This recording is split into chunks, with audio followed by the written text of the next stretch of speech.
Accessing library computer data.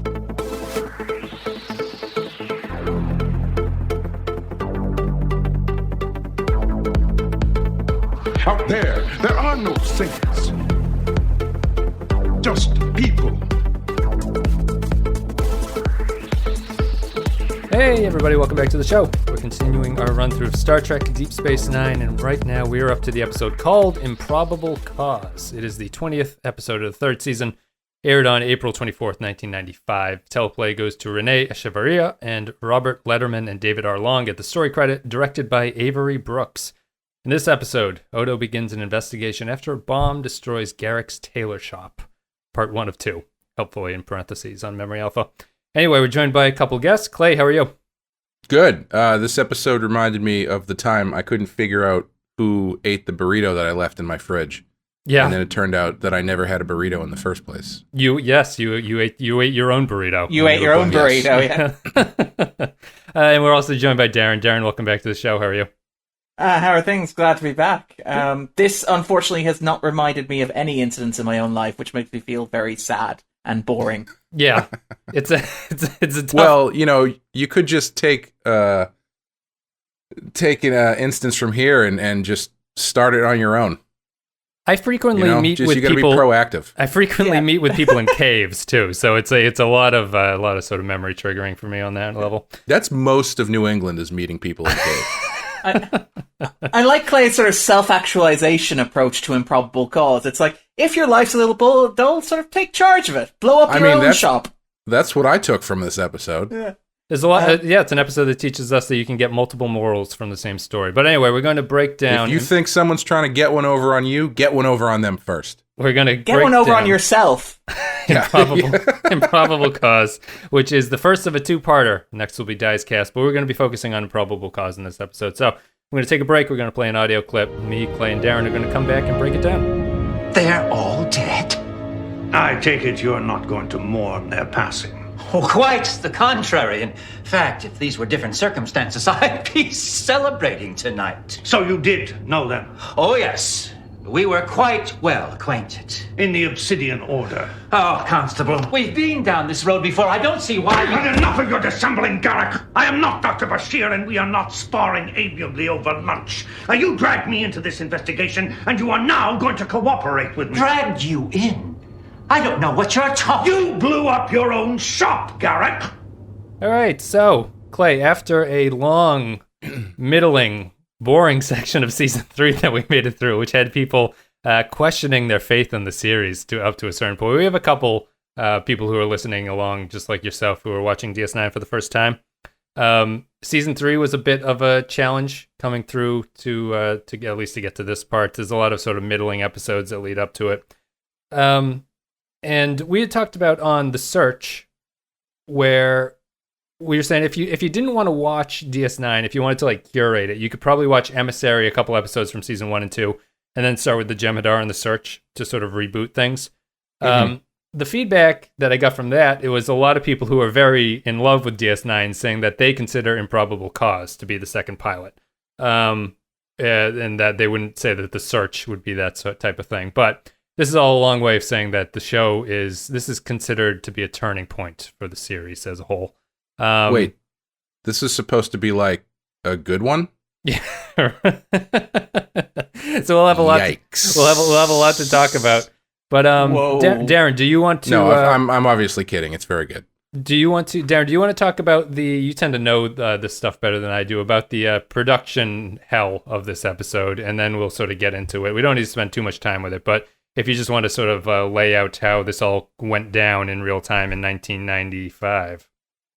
Well, I mean, the interesting thing about Improbable Cause and the Dice Cast, well, there are several interesting things, but the most obvious thing is that it's the first two-parter in Star Trek history that doesn't have, like, part 1 and part 2 behind the two parts. But so obviously, up until this point, you had, like, the Maquis part 1, the Maquis part 2, the Search part 1, the Search part 2. You did have the three-parter that led into the second season of Deep Space Nine, but those are sort of, like, roughly sort of disconnected episodes. This is the first time you have a big two-parter where it's not, like, Improbable Cause Part 1 and Improbable Cause Part 2. It's Improbable Cause and the Dice Cast.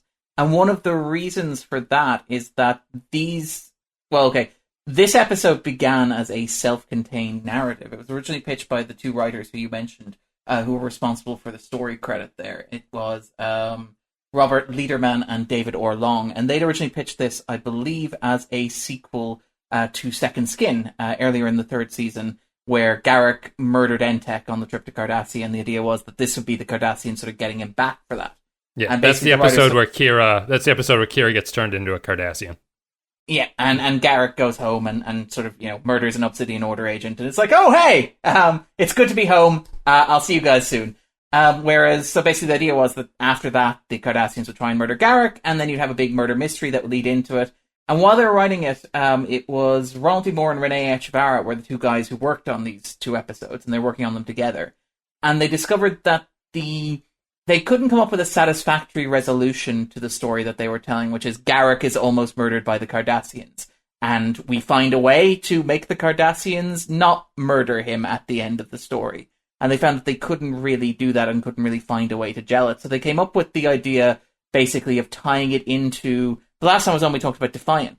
And in that episode, you had the mysterious fleet hanging out in a nebula, controlled by people who shouldn't have mysterious fleets, and certainly not hanging around in nebulas.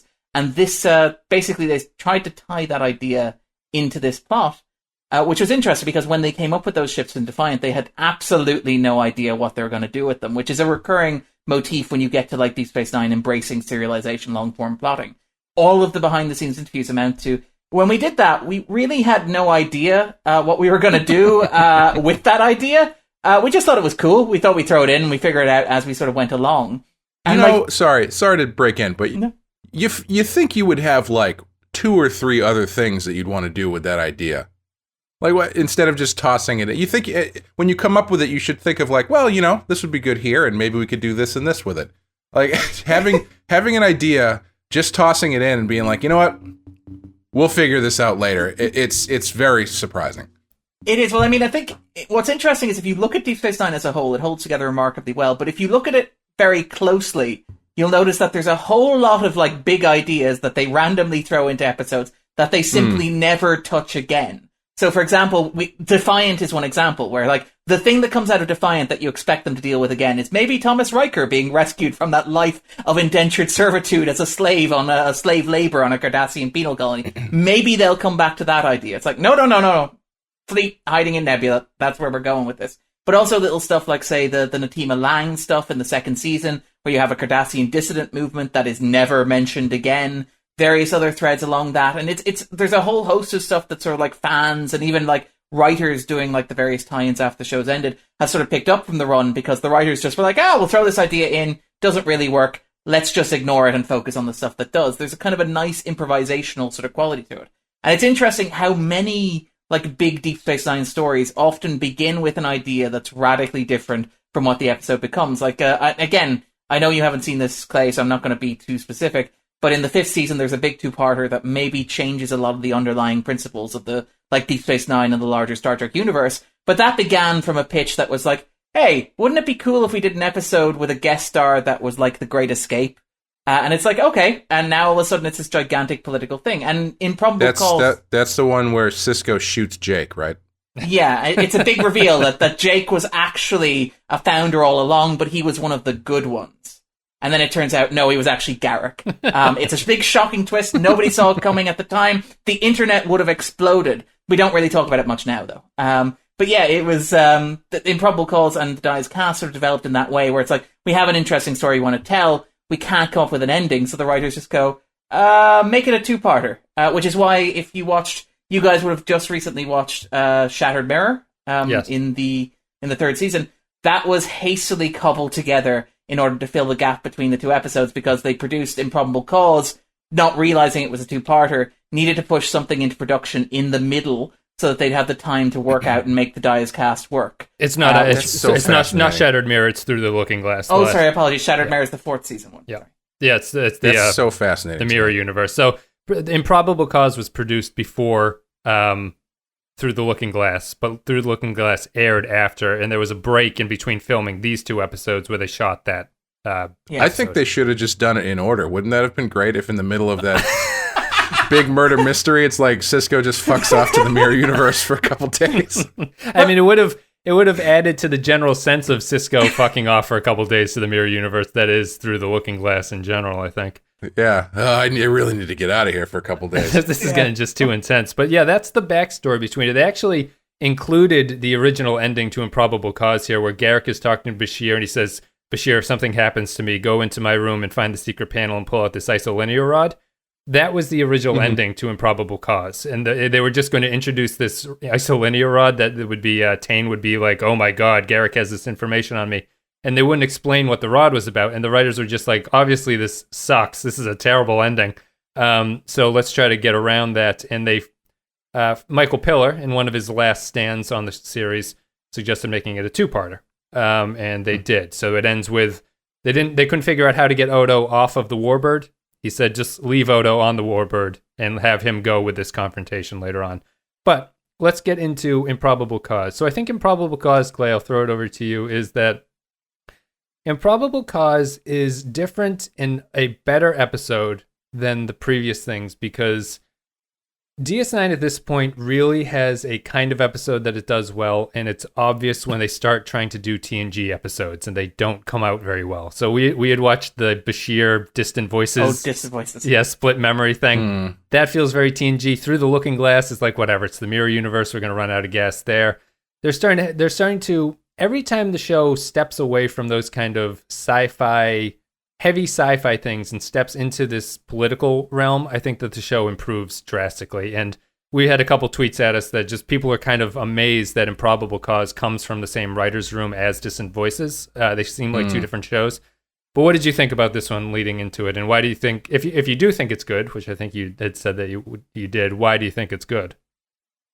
Well, I think it continues what we've said about the ones that are exceptional, in that it's exceptional because it deals with stuff that's very specific to the show.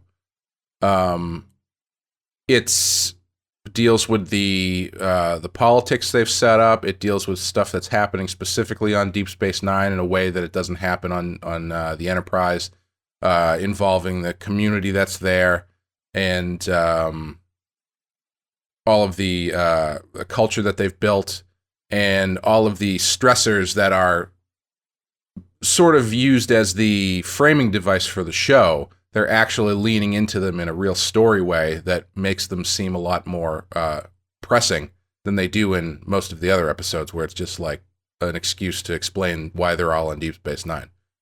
And on top of that, I thought it was actually, generally, I don't really like mysteries on Star Trek, because I feel like they don't end up being super satisfying, but I think Garak is such a good character that it really allowed them to lean into it, the mystery aspect, and kind of throw a curveball. Because, I mean, as soon as everything started, I just started thinking to myself, all right, what's the twist here? What's his involvement? Clearly he's lying about something, but what? Because they've set him up as a character who lies, but not all the time, and not explicitly black and white lies. Sometimes he's kind of lying. So there's a lot of grayness to figuring out where he's going to fall on the board. And when you get to the point where Odo's like, dude, you blew up your own shop, that did cross my mind, and I was like, oh wow, I was surprised that they called it out, and didn't just save it for like a late episode reveal or something. Like the fact that Odo actually figured it out, and ended up being a catalyst for a great scene, where instead of just the usual grilling interrogation scene, Odo comes at him having figured it out, and the nature of Garak's character allows that scene to work really well because he's never going to admit that Odo is right. And so it was just it's using all of the things that are unique to Deep Space Nine in a very effective manner, I think. Yeah, I think I'll stop there. Yeah. Darren, what do you say is your general overview about why this is a good episode? I mean, it's interesting that, like, you and Clay have talked about, like, the differences between what Deep Space Nine does as compared to what The Next Generation does. And it's very interesting. Like, you single out, obviously, Distant Voices as an episode that feels like DS9 doing Next Generation. And it very much is, because that's a Joe Menesky story, if I remember correctly. And Menesky is a writer more associated with TNG and later Voyager. And he's very much like your formulaic, episodic sort of, like, he likes doing sort of technobabble, sort of psychological, mythological stories, which don't work as well on Deep Space Nine as they do on Next Generation. Don't work as well on Deep Space Nine as they do on Next Generation. But in terms of the way that Deep Space Nine does what it does, what I've always found interesting and perhaps sort of underrated when you talk about the differences between TNG and Deep Space Nine is how much Deep Space Nine isn't radically different from TNG so much as like an escalation of it or a pushing of it. And you can see a lot of stuff in this episode, for example, which is stuff that the Next Generation did, but Deep Space Nine does it and does it in its own way. So, for example, you have that wonderful introductory scene with Bashir and Garak, where they're having lunch together. And that's pure, I think, pillar filler is how it's been described. It's what Michael Piller introduced when he did the third season of The Next Generation, where scripts would run short, so he would have characters have conversations with one another about stuff that was either thematically related to the episode or was just designed to emphasize character. And think of, for example, in A Matter of Perspective, you have, like, Picard doing painting and Data showing up and critiquing it. Right. Or The Defector, where, for example, Data's doing, like, learning to do Shakespeare and Picard is sort of teaching him. You get these little touches there. And, like, the introductory scene to Improbable Cause is a Deep Space Nine version of that, where it's a similar conversation. It's a human and an alien character talking about the things that make them different from one another and touching on ideas of culture. But it's also done in a way that's a lot more layered and sort of deeper and more developed than what TNG did. So, for example, you have, like, this wonderful conversation between Garak and Bashir where they're talking about how fast humans eat their food, which is an interesting observation of itself, but it's something that Deep Space Nine comes back to thematically repeatedly over the course of its run, which is this idea that these humans live in a post-scarcity economy where replicators can give them absolutely everything they have, everything they want, but there's still that innate human hunger in there. There's still that sort of human greed. There's still that human sort of paranoia, fear, and anxiety. And the idea that if you take away food from people, they will become messy and grungy and nasty in a way that, like, the Next Generation doesn't concede. But it's done in a very clever way. It sort of sets up observations that, like, Quark makes later on. And even in this episode, you have, like, small lines like Odo talking about, you know, when he's meeting his informant, and the informant's like, this is maybe a step to war, but it doesn't make sense. And Odo's like, well, does war ever make sense? Which is, again, like Deep Space Nine writers taking a small character scene and making it point to something sort of bigger in the outset. And Clay is entirely right when he says that, like, Star Trek mysteries don't really work. And they don't really work largely because, like, when Next Generation did it, the solution's always technobabble. It's always right. Like, oh, well, the character's not dead because he's hiding in a refracted transporter beam. Or this assassination wasn't carried out by a person, it was carried out by this piece of technology, which the audience not existing in the 24th century couldn't possibly have guessed as the outcome to this mystery. Whereas, right. Like, the thing that Improbable Cause does really, really, really well, is that it basically, it's a mystery that you can solve at home. And Clay's right, like, he guessed that it was Garak blew up his own shop, but Garak blew up his own shop is a really satisfying resolution to this mystery just in terms of plot. It's very clever, it's very simple, it's very straightforward, and it doesn't rely on, like, all this sort of nonsense technobabble that the audience wouldn't possibly know because, again, we live in the 20th century, 21st century, and not the 24th. So it does a lot of that really, really, really well. And it's very, very, very well constructed. And it's interesting because this is, like, there's a sense watching this that Deep Space Nine has figured out what a resource it has in Garak, because this is really the first episode where they share Garak. Garak has to this point been a supporting character who's largely defined in orbit of Bashir. Think about him, for example, in, obviously, Cardassians, in Past Prologue, in Distant Voices, which you watched recently. He's generally been a character who hangs around with Bashir and spends time with Bashir. What the Improbable Cause does, which is very clever, is it says if we take Garak and we put him in a story with another character in the ensemble, in this case, Odo, well, sparks will fly, and he's a fascinating character no matter what you do. And later on, you have episodes that pair him with, like, for example, Quark in Body Parts, Worf in the fifth season, or in Purgatorious Shadow, with Cisco in in Purgatory, no, in Pale Moonlight, O'Brien in Empok Nor and stuff like that, Ezri even in Afterimage and stuff like that. But this is really the first time that Deep Space Nine really seizes on the idea that Garak is a character who is more than just, like, Bashir's friend. He's a character who's interesting of himself, which is, like, a huge growth for the show. Well, that's oh, sorry. Yeah, go ahead, Clay, and then I'll Well, add I was just something. going to say, and Garak relates to these different characters in different ways as well. You know, the way that Bashir views Garak is very different than the way that Odo views Garak. Bashir views him as like fun and kind of a, I don't know if I'd call him a peer, but like Bashir is trying to bridge the gap culturally, whereas Odo does not think that way about anybody. Odo sees Garak as a disgraced Cardassian Obsidian Order guy, and that informs the way that they talk to each other. And so I think it's really smart to branch Garak out because he's so nebulous and so conniving that the way that he interacts with each character can be completely different, but also be consistent. He's it's not a great line of dialogue. I think the acting between these two is fantastic because I think they're two of probably the strongest actors on the show at this point. But when Odo accuses Garak of blowing up his shop, and he's just finally he's hit his breaking point with Garak's lies, and he pushes him and just says, "I am not Dr. Bashir, and we are not sparring amiably over lunch," is kind of the way that Odo sees it. It's just the way that the episode elevates Garak to me is by pairing him with Odo. Like you were saying, Clay, that Garak and Bashir, Garak always has the upper hand against Bashir. Bashir is too naive and not sort of like aware of the depth of what Garak is doing, and Odo, being suspicious and paranoid of everybody as a founder, is just kind of, it allows him to, Garak has never been challenged in an episode the way that he is here by Odo. And Odo gets a lot right about him. Garak tries to push back as much as he can, but you get hints of the fact that Garak is a little bit, not a little bit out of his league, but he's a little bit challenged by Odo in a way that maybe even past Garak wouldn't have been. Maybe Garak has lost something, which will continue on into the rest of it. But it's a nice pairing. I like the two working together. They're great actors playing off of each other, and they're very enjoyable to watch with each other. Yeah, and to just kind of speak to what you're saying, Darren, about the resolution of the mystery, I think it's also satisfying because making it a two-parter means that the resolution of the mystery is not the point of the story. Yeah. It's not just a Scooby-Doo thing where, you know, Garak pulls off his mask and it turns out that he's also just Garak and blew up his own ship, or blew up his own shop, and that's just the end of it, and he has a big scene or whatever. That's just a launching pad for what's coming next, and I think that is actually really satisfying.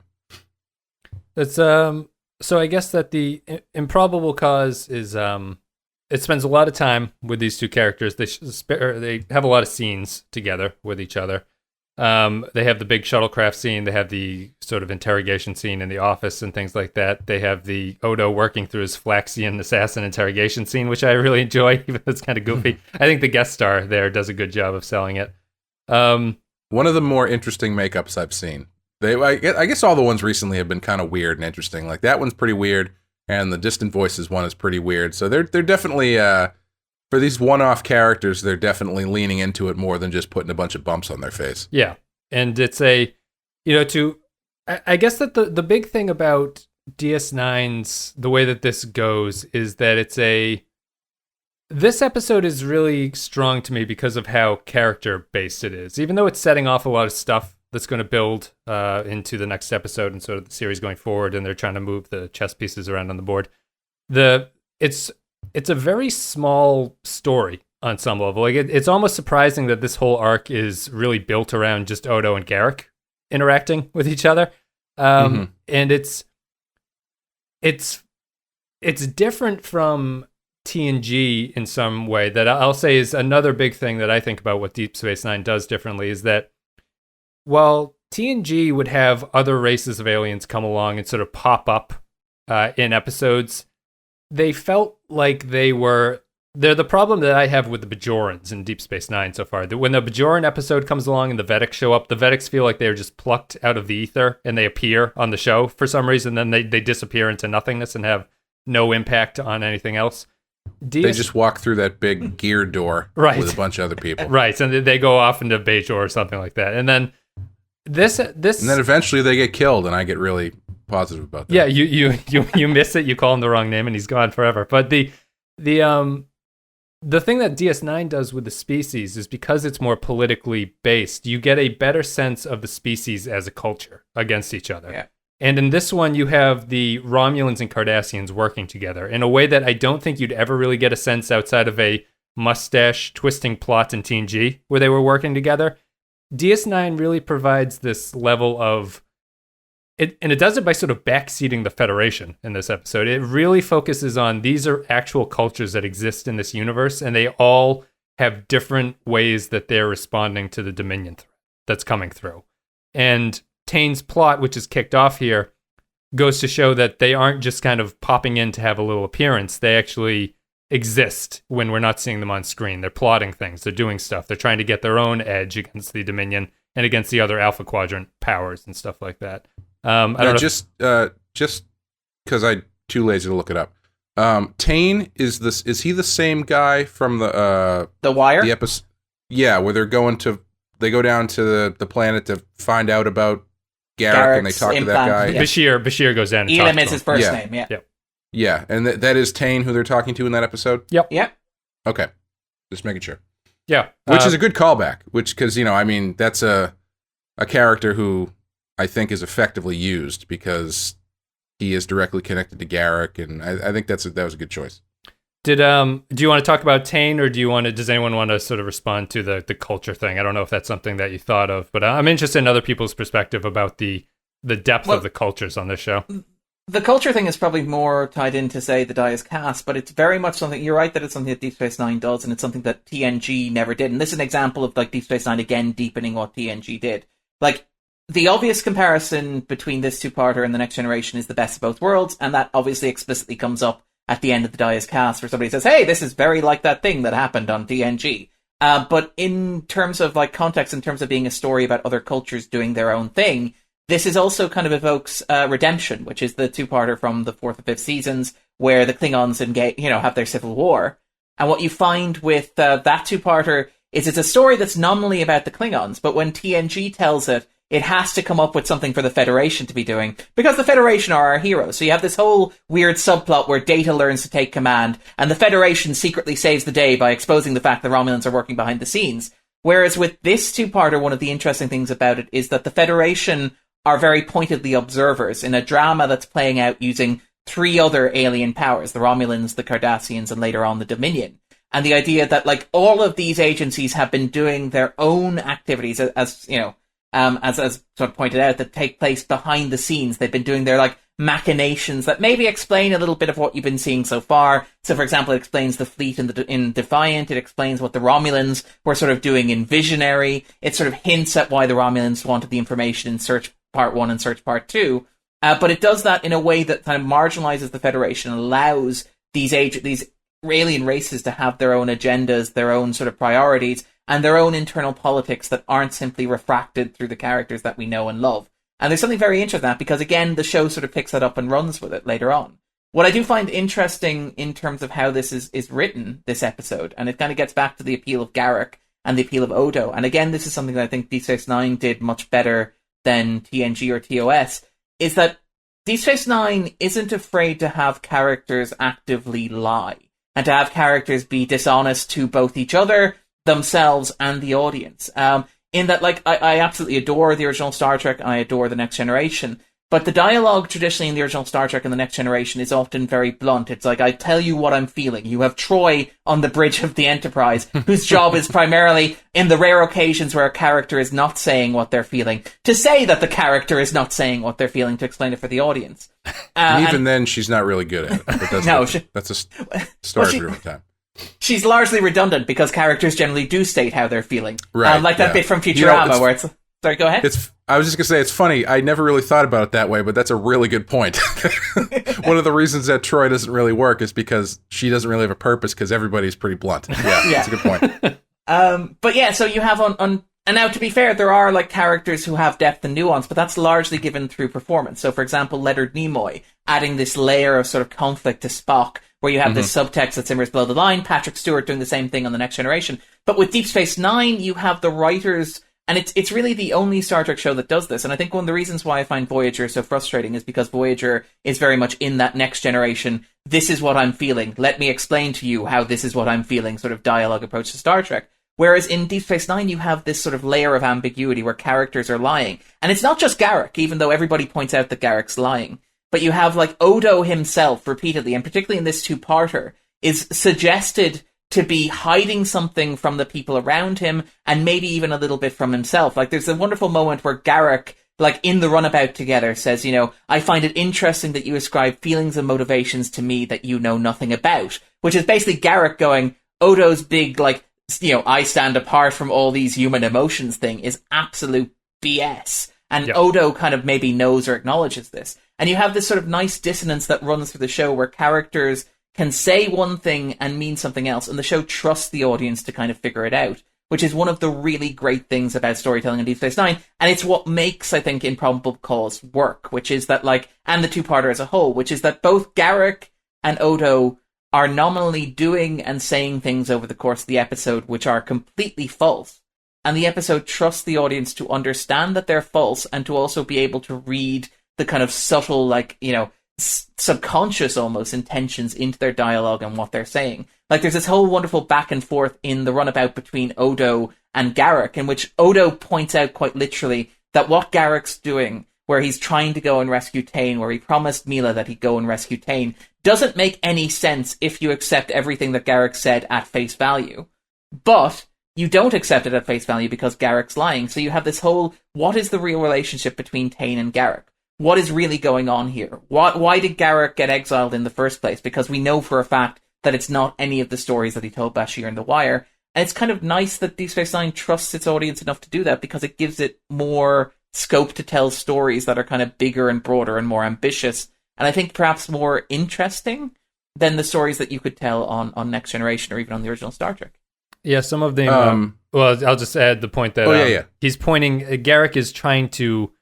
I view the conversation on the runabout is Odo at his most overwhelming to Garak. Garak's struggling a little bit in that conversation. He's trying to get something out of Odo that he can use against him.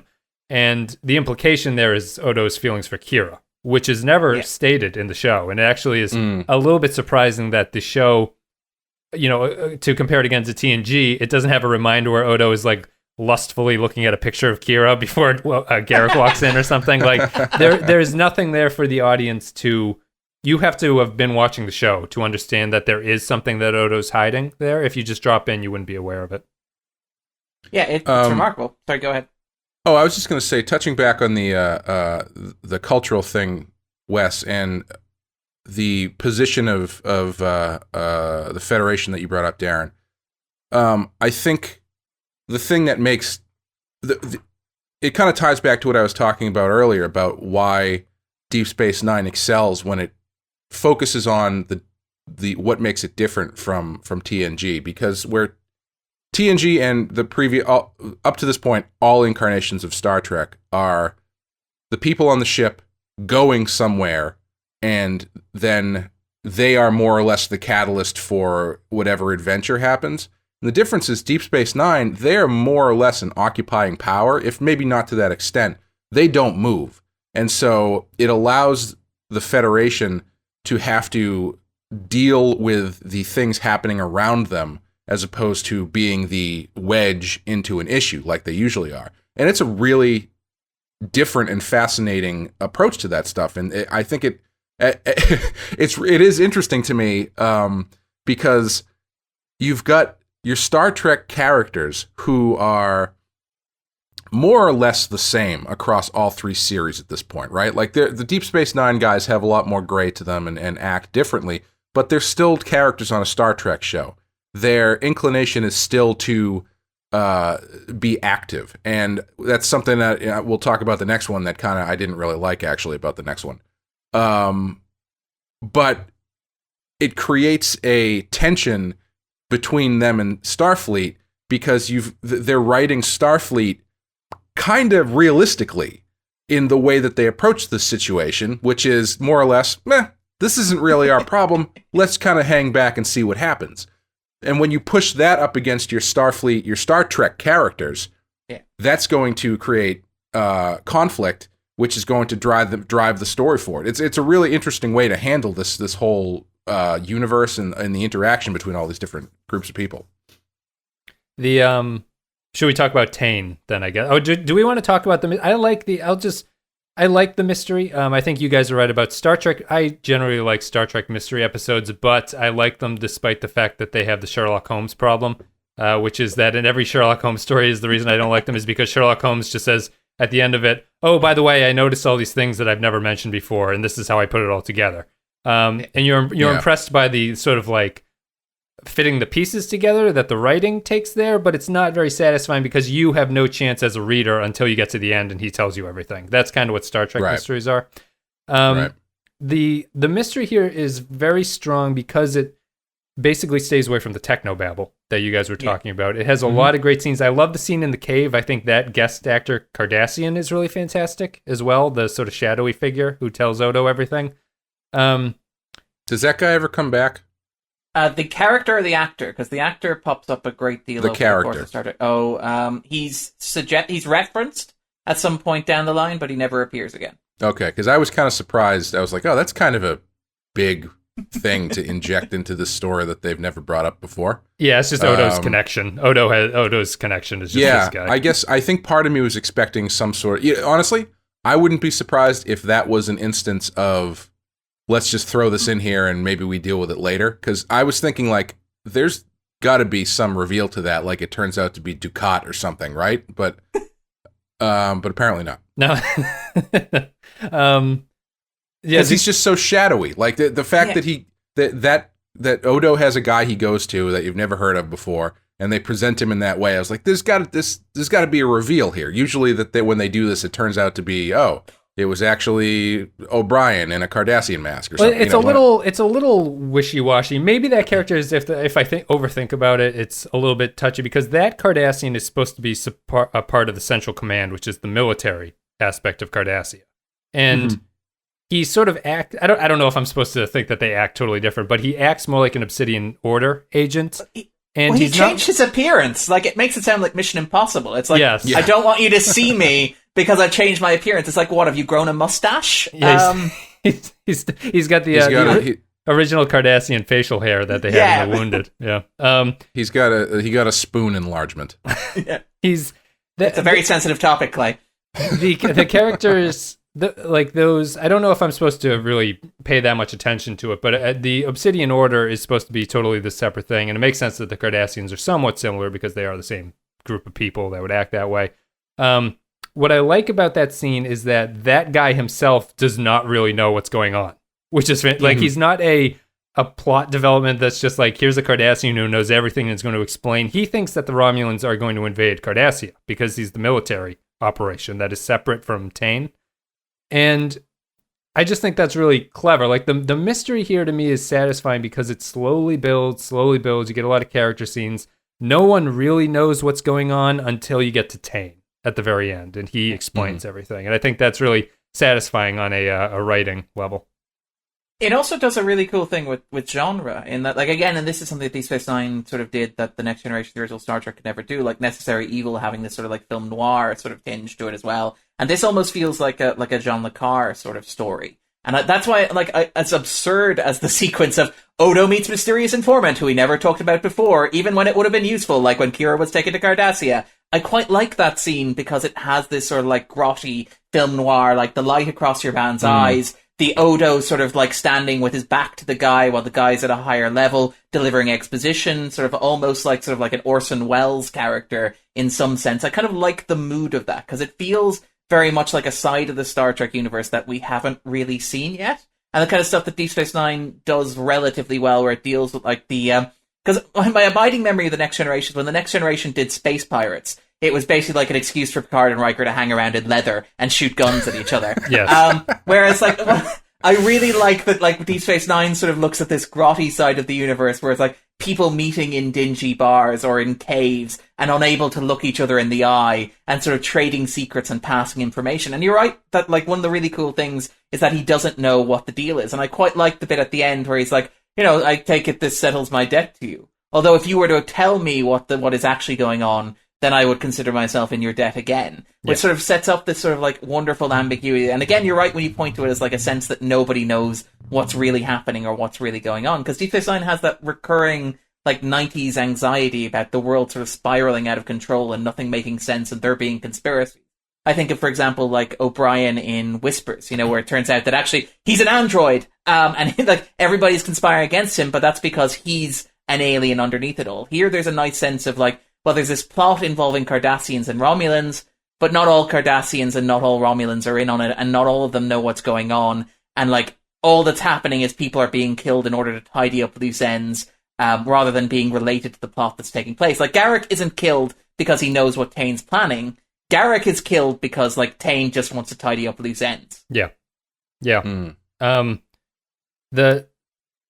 I guess we'll move that into a discussion about Tain, because we do talk to him for about 7 minutes or something at the end of the episode. Tain is a great performance again. The episode's filled with very good performances. Tain is someone who, and Paul Dooley does a good job of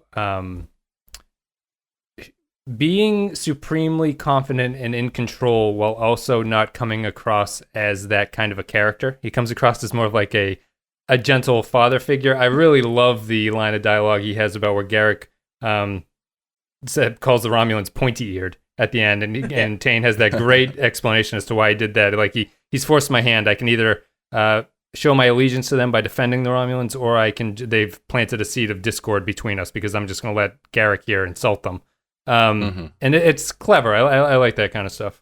I also love Odo's response to that, where Odo's just like, shut the hell up and just explain what's going on, because I'm a regular Star Trek character and I don't like ambiguity and nuance. Because there's like the bit where Odo's response to that is, I don't find any of this interesting. You guys go to such lengths to hide the true meaning of your words that you end up saying nothing. Which is kind of this wonderful sort of like back and forth and dance, but it's exactly what makes Tain and Garak so interesting. Is that you're right, like Tain would be a lovable uncle in any other, sort of setting, but he's also a lovable uncle who like murdered 5 of his closest associates and tried to murder his protege / assistant / really close friend in this episode as well. I think the last 10 minutes with Tain, really kind of adds to what sets these 2 episodes apart from the previous 2-parters that they usually do, in that this is the first time where I haven't really felt super satisfied by the end of the first part.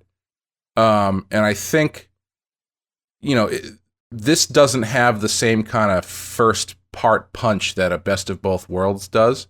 Like, the main story, you kind of get to a certain point with the story here where, you're into the mystery, and then they kind of solve the mystery more or less, and then they just kind of keep going, and they end it in a way that I didn't think was like, it didn't have that punch that they usually go for, and I don't think that's a bad thing, because I think it's emblematic of how they are approaching these episodes as one big story, not just, or I should say a continuing story, not necessarily just an episodic thing where previously it's a 2-parter, but it's still episodic, so we still have to make sure we go out with a bang.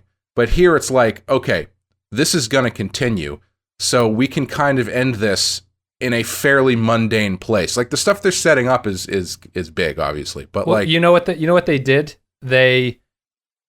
The way to make it a traditional Star Trek 2-parter is to have the fleet reveal, which is in the Dice cast, and you bump that to the end of this episode. 100%. But yeah, like when they start getting into Tain explaining his motivations for killing everybody, I don't know, I didn't really care. Like, because they're naming stuff that I wasn't really attached to, characters I've never seen, and so, like, as a way to wrap it up, it's like, all right, I mean, he's explaining the mystery, but I that's not the interesting part of the story to me. They bring it back a bit when they have Garak decide that he's going to go back to the Cardassian side. But yeah, I found it. I was fascinated at how they don't really go for the big ending because the story isn't done. It's just sort of like this is the chapter break, which is something they haven't really done up to this point. We'll talk about it in the split between the two episodes too, because Improbable Cause is the smaller story, and the next one is the big story, I suppose. So maybe to have that more stereotypical Star Trek ending, you'd have the fleet reveal. But since Improbable Cause is completely about Garak and Odo at this point, Garak's betrayal of Odo at the end kind of appropriately ends Improbable Cause. Yeah. It's funny. If you look at the two episodes, it's kind of an inverse of the way that they usually do it. Because it's usually the big action-y episode is the first one. And then the second one is usually a lot more... dealing with repercussions, Yeah. So it's interesting that they've sort of inverted the style here. Also, one of the things I really like about this as a two-parter is that the two... Well, you're right that it's one big continuing story. The two episodes feel distinct in ways that, like, Star Trek two-parters don't always feel. And I mean, I think there are exceptions, like, for example, Birthright Part 1 and Birthright Part 2 are two very different episodes, like in the 60s and the Next Generation.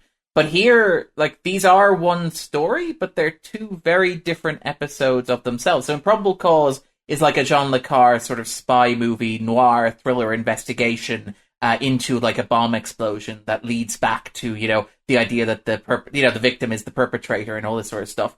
Whereas the second one becomes this big, sprawling galactic epic, but they are like firmly almost delineated against each other. And I think that's right when you point out, for example, like if you wanted to do the traditional Star Trek two-parter, it would be the fleet decloaking on Deep Space Nine would be your cliffhanger. But the issue with, like, you end in Probable Cause where that episode or that part of the story ends, which is like, okay, it's no longer a mystery. And the die is cast then is free to begin with, okay, this is a gigantic sort of like, Watergate type, like, invasion of Pearl Harbor type situation with like massive galactic repercussions. And I like that even though they're one story, they are two very distinct episodes within that, which is kind of like one of the issues with the third season of Deep Space Nine. And I think it's an interesting season. I think you're entirely right that there are large stretches of it that are not very good. But it's a sense that they're learning how to do what they want to do later on. And part of that is learning serialization, stuff like that. Like, one of the big issues with the third season of Deep Space Nine is that they've had the Dominion around since the start of the season. This is the first time they've actually really substantially done anything with the Dominion as a concept. And you're 20 episodes after they've appeared. And it's like, it feels like they forgot about them or they haven't been keeping fresh, even though they've had like little references to them and subplots and stuff. This is the first time a big thing has happened with them. And like, it feels like Deep Space Nine moving towards serialization. This two-parter sort of moves towards what Deep Space Nine would eventually embrace in terms of like serialized storytelling, which is you have episodes that are distinct and exist very much as of themselves. And I think that like Improbable Cause is a very different episode from the Die is Cast, but you put them together and they tell a larger story of themselves. They're still distinct stories with like 5 acts running through them, with character arcs that run through each individual episode and come to a conclusion, and like a resolution's offered, but those plot threads dangle and carry over. They don't always carry over as overtly as, oh, by the way, Odo and Garak are now on a Romulan warbird heading towards the Gamma Quadrant, going to destroy the Dominion. But it sort of sets up what Deep Space Nine would do later on, which is very, very clever, and why I really, really like the two-parter, and why I think that it's entirely correct to talk about like Improbable Cause and Die is Cast as 2 separate episodes, even if they are like to be bridged by the to be continued and part 1 up 2 as specified on Memory Alpha. Yeah, right. I would like to point out that I'm very impressed that you mentioned the low point of American history, the Watergate invasion of Pearl Harbor. Good point. Sorry, there was a comma there. I just talked very quickly. I know. I just like to think of it as it was you were referencing one event, and I was like, yeah, man, that was a crazy time. Yeah. The 70s were very, very confusing. Yeah. I think I'm going to wrap it up here just so we can move on to Dice Cast and we can unshackle ourselves from trying to talk about the whole thing as a... It's a two-parter, so you have to say, or will we? Right, exactly. I'm going to go shake someone's hand and say, I'm back, and we're going to take a break. I'm going to play an audio clip, and we will come back, give our final thoughts, read some patron thoughts, and then call it a day. The same thought myself.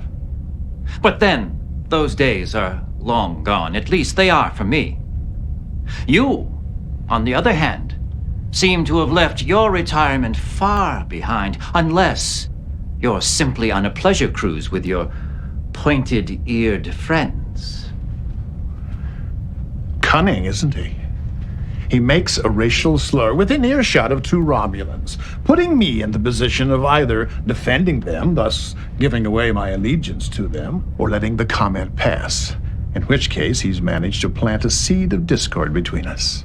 Frankly, I don't find any of this interesting. You both go to such lengths to hide the true meaning of your words, you end up saying nothing.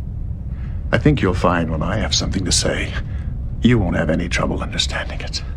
All right, everybody. So, as always, if you support the show on patreon.com/the Pensky File, you get to leave thoughts about upcoming episodes. We read and react to them on the podcast. I'll start doing that now. Stephen Cobb says, Improbable Cause.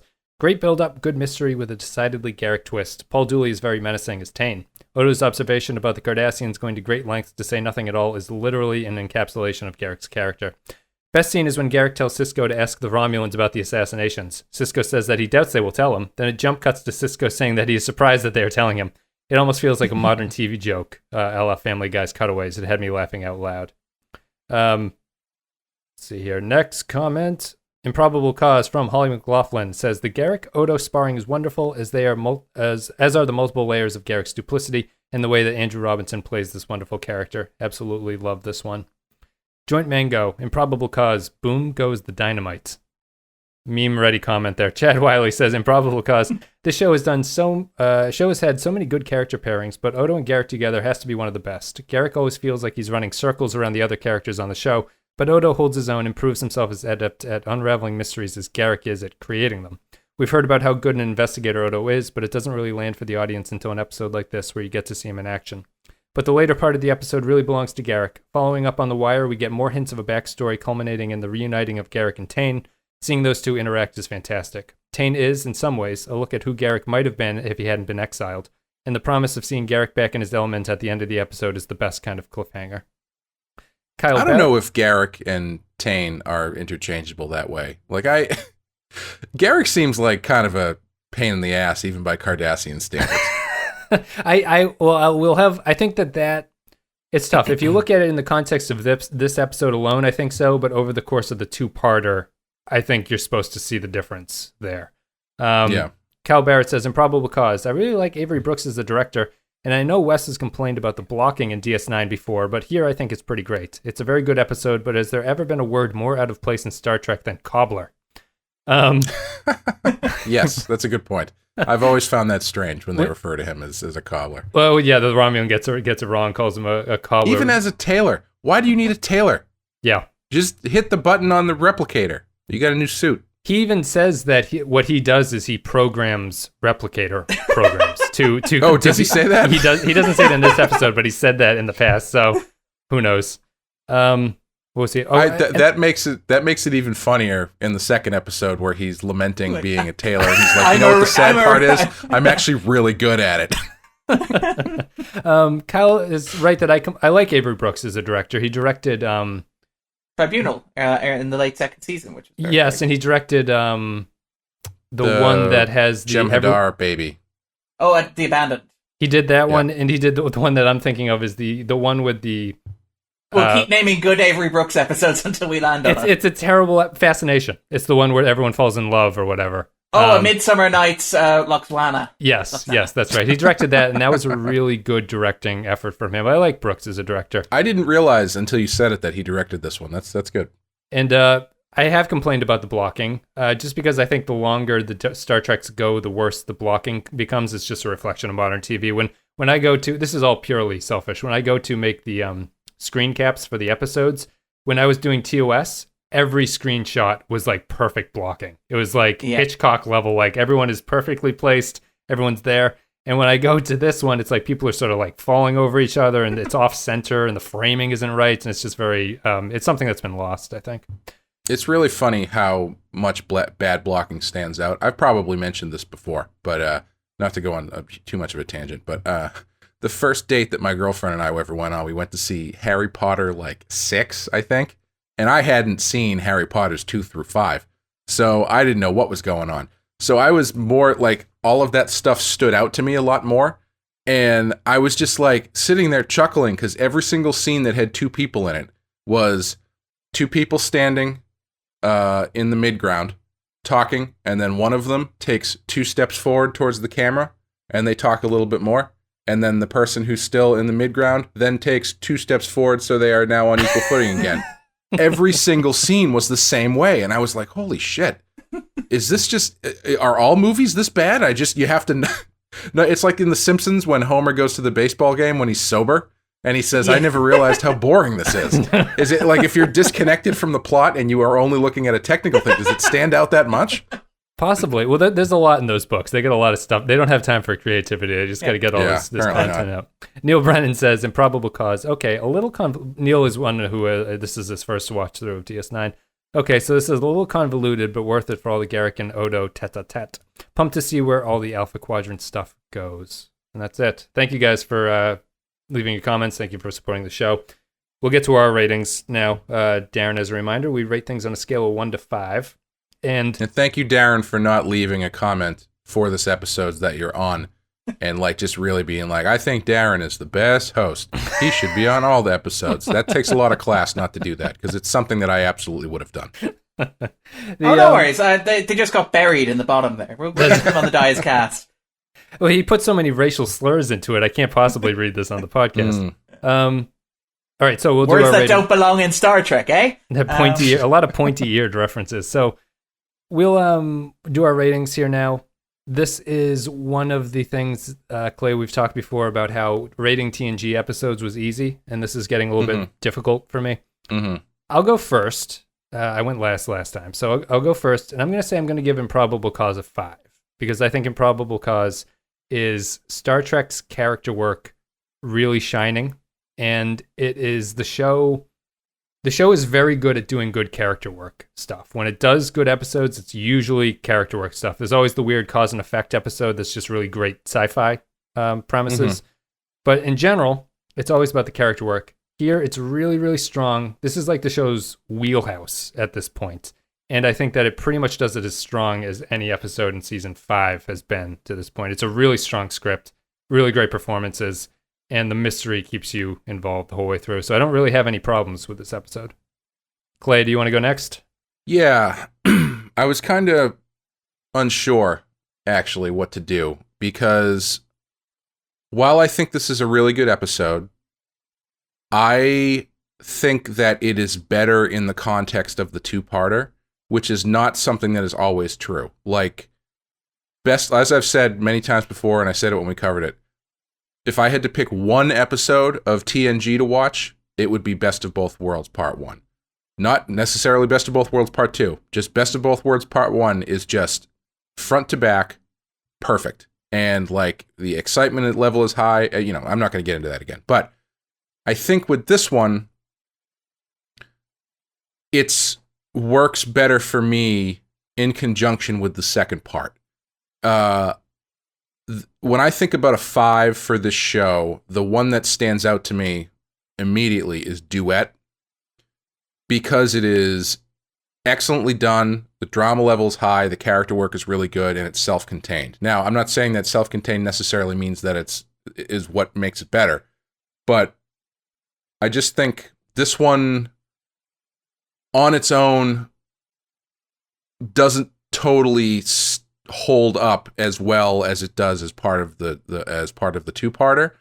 That being said, I'm gonna go 4 because I still think it's really good. I think it's clearly they're taking a step in a different direction, and I really enjoy everything in it. But as a episode by itself, I think it's not high, not as high as it could be. Let's put it that way. Sure, sounds good. Darren. I'm afraid I'm going to go with 5 here. 5 Delavian chocolates out of 5. And it's such a jam-packed episode that we didn't even get to talk about the really awkward homoerotic subtext between Bashir giving Garak chocolates and Garak telling Bashir to eat his isolinear rod. Yes. I mean, I was just thinking of, in a modern TV show, it's not take that isolinear rod and eat it. It's take that isolinear rod and shove it up your ass. Like, that's it's just it's a funny little joke. I really love the fact that it's a reference to the original ending, and they just kind of like shit all over it as a stupid idea. If it was Star Trek Discovery, he would have said, shove it up your ass. And thrown in some gratuitous F words. Yeah, speaking of words that don't belong on Star Trek, Cobbler is the least of it. But no, I absolutely love this. I actually kind of disagree with Clay to a certain extent in that I think that it works really well as an episode of itself. Not spoiling too much about the next episode, I think this is very much the stronger of the two-parter, but I think it's just brilliant because it is character-driven. It's very much focused on these characters and sort of what they do, and it emphasizes what Deep Space Nine has learned from the Next Generation and how it's pushing itself forward, which is what the third season really is, being the first season of Deep Space Nine after the Next Generation went off the air. It's like picking up the ball and trying to run with it. And like there's been a lot of stumbling, a lot of falling, a lot of tripping in the third season, but this is the point where they really seem to land the layup, if I'm getting my sporting metaphor right here. And I'm not Close sure enough. that I am. Yeah. Clay's coming in with a hard foul to knock you down and stop this point from being made. I think that... But go ahead. Go ahead there, sorry. No, go ahead. Well, I just think that the way I'm going to open my discussion about the Dice cast will add more clarity to my rating for Improbable Cause, I think. And maybe I agree with you about that, Darren, but it'll be interesting. And it's something that me and Clay have wondered about in terms of rating episodes and what people consider to be classic episodes of Star Trek. So I'll call it there, but thank you guys very much for coming on. Thank you, patrons, for supporting the show. You can go to all the social media stuff, Facebook, Twitter, blah, blah, blah. Discord is the place to go. We have the Discord channel set up. Leave your thoughts there. Patreon.com/The Pensky File. If you want to support the show, it's much appreciated. It is the only reason that we're doing Deep Space Nine at this point is because you guys are so generous. Not because we like the show. No, the show is garbage. I'm really sweating here trying to come up with reasons as to why I could justify a 5 here for a terrible show. That's it. Patreon. So when are you guys covering Voyager? I thought it was understood that our rating system was not star-based. It was piles of shit-based. The problem with Voyager for me is I look at it in the distance and it's like downgrading from my Italian sports car to a minivan. I'm like, oh, Jesus. Like, maybe I'm at that point in my life, but I really don't want to fucking drive a minivan around for the next 7 years. It's a minivan that's already been driven for 7 years, and with none of the charming people who you used to carpool with in it. That's a good way of looking at it. And it's a minivan that, like, when you bought it because you were told that it has a really cool air conditioning system, but then when you buy it, it's like, oh, the air conditioning doesn't actually work. There never was any air conditioning. What are you talking about? It's because a woman sold me the car, and a woman... obviously has the best opinion about this. And now we're going to wrap up this episode of the Pensky File. Wes has been fired, and I am your new host. We'll have to get to Janeway. Janeway is maybe the most interesting captain on some level. We'll get to Janeway. Interesting is a euphemism. Interesting is she is the character that's the most probably interesting to talk about. A lot of the Star Trek captains aren't that interesting when you sort of break them down, but Janeway kind of is. I'll see what you're saying, and I'll raise you. Janeway is the most interesting 3 captains to talk about. Yes, that's a better way to state what I was trying to get at. Yeah, it's going to be interesting if we get to Voyager, because I was actually just talking last night about how once we finish this, if you go onto Voyager, I might have to take a break. I know. Although Sean Murphy is always asking me if you guys are going to do Voyager, so I might sit Voyager out and maybe you guys can do it. I don't know, because he seems really interested in doing Voyager. Well, we're still 3 years away or something. Let's see. We're going to wrap it up here. Guys, thank you very much for coming on. Clay, thanks for coming on. Yeah, thanks for having me. Darren, thank you very much. Pleasure as ever. Guys, we'll be back in a couple days with the Dice cast. See ya.